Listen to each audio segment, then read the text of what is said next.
একটা civilisational project হিসেবে হাজির হইতে হয়। যদি সভ্যতার এই সংঘাতে আপনাকে বিজয়ী হইতে হয়, তাহলে আমাদের একমাত্র অপশন হলো ইসলামে ফিরে যাওয়া। আমাদের একমাত্র অবস্থান হলো ইসলামকে আঁকড়ে ধরা, বাংলাদেশকে মুসলিম বঙ্গ হয়ে ওঠা। তাই সভ্যতা উত্থান এবং পতনের আলোকে যদি আমরা চিন্তা করি, আমাদের প্রথম কাজ হলো ইসলামের ভিত্তিতে একটা পলিটিক্যাল এন্টিটি তৈরি করা, ধাপের সাথে মেলা, সামরিক এবং রাজনৈতিক প্রতিষ্ঠা। এটা হলো প্রথম ধাপ। এমন একটা পলিটিক্যাল এন্টিটি যেটা এই জাহিলি বিশ্ব ব্যবস্থা, এই দাজ্জালি বিশ্ব ব্যবস্থার নিয়ন্ত্রণ থেকে মুক্ত। তার মানে কি আমাদের ডিগ্রির দরকার নাই, আমাদের প্রযুক্তির দরকার নাই, নিউক্লিয়ার বমের দরকার নাই, ড্রোনসের দরকার নাই, ব্যবসা বাণিজ্যের দরকার নাই? অবশ্যই আছে, অবশ্যই আছে। কিন্তু এগুলা হবে আপনার এই পলিটিক্যাল এন্টিটি তৈরি হওয়ার পরে, এর আগে না। কারণ এর আগে আপনি যা কিছু তৈরি করেন সেটা নিয়ন্ত্রণ কার হাতে? এই বিশ্ব ব্যবস্থার হাতে। কোনো লাভ নাই। আপনি যা কিছু তৈরি করেন কোনো লাভ হচ্ছে না। আরবদের এই যে এত বিলিয়ন ট্রিলিয়ন ডলার, এটা উম্মতের কি কাজে লাগতেছে বড়?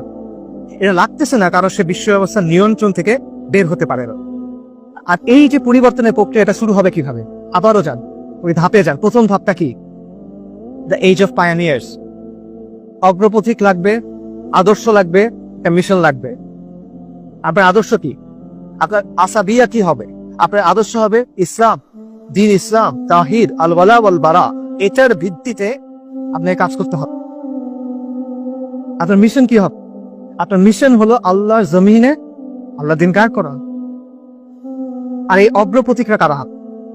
এটি হলো সবচেয়ে গুরুত্বপূর্ণ প্রশ্ন।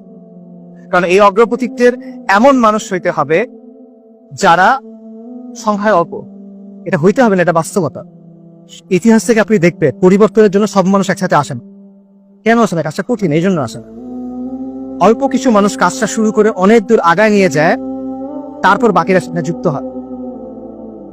সবাই অটোমেটিক ইউনাইটেড হয়ে যাবে, সবাই একসাথে এসে অনেক বড় কিছু তৈরি করবে, এগুলো ফ্যান্টাসি, হিস্ট্রি ল্যাব।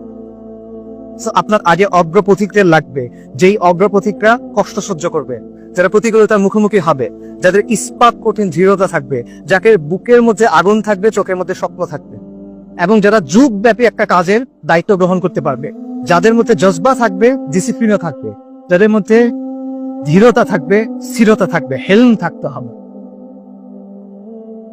আদর্শ, মিশন আর কম্প্রোমিস, এটা হলো সভ্যতার সংঘাতে আমাদের করণীয়। এখন আমাদের সিদ্ধান্ত নিতে হবে যে আমরা এই দায়িত্ব গ্রহণ করব কিনা, আমরা সেই অগ্রপথিক হয়ে উঠবো কিনা। যদি আমরা আগে না আসি তাহলে কি হবে? যা আগে হয়ে আসছে সেটাই হবে, যা এখন চলতেছে সেটাই হবে, এবং এই চক্র শেষ হবে না। আসসালামু আলাইকুম।